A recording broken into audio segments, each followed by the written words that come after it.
8ஆம் அதிபதி 9ஆம் இடத்தில் இருந்தால், 9ஆம் இடம்ங்கிறது ரொம்ப நல்ல இடம் இல்லையா?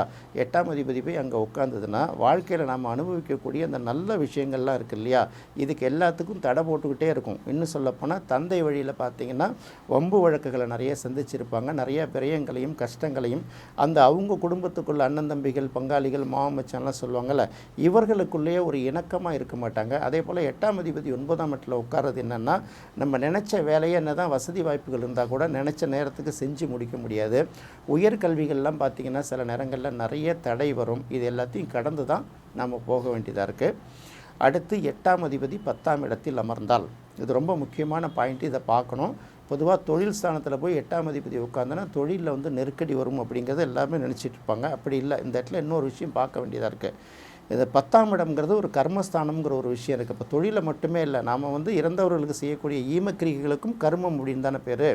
அப்போ 8ஆம் அதிபதி போய் 10ஆம் இடத்தில் உட்கார்ந்து விட்டால் உங்களுடைய எதிரிகள், அதாவது உங்களுக்கு வந்து பெரிய அச்சுறுத்தல் கொடுத்த எதிரிகள், உங்களுக்கு எதிராக வழக்கு தொடுத்தவர்கள், அதாவது உங்களுக்கு உடலை வந்து அச்சுறுத்தக்கூடிய வரக்கூடிய ஒரு நோய்கள், இது எல்லாமே வந்து ஒரு கட்டத்தில் இல்லாமல் போயிடும். அல்லது வந்து உங்களை அதுலேருந்து நீங்கள் மீண்டு வர்ற அளவுக்கு உங்களை சர்வே பண்ணிக்கிற அளவுக்கு ஒரு வசதியை கொடுக்குங்கிறத ரொம்ப எடுத்துக்கணும்.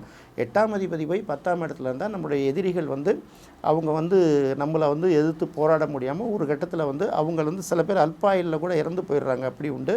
வழக்குகள் நமக்கு எதிராக அந்த வழக்கு தொடர்கள் வந்து முக்கியமான சாட்சிகளும் வந்து இயற்கையாக மரணத்தை சந்திக்கிறாங்க, அல்லது வேறு வழி இல்லாமல் விட்டு ஒதுங்கிறாங்க, பல்ட்டி அடிச்சிடுறாங்கல்ல. இதெல்லாம் 8ஆம் அதிபதி 10ஆம் இடத்துல இருந்தால் நடக்கக்கூடிய விஷயங்கள்.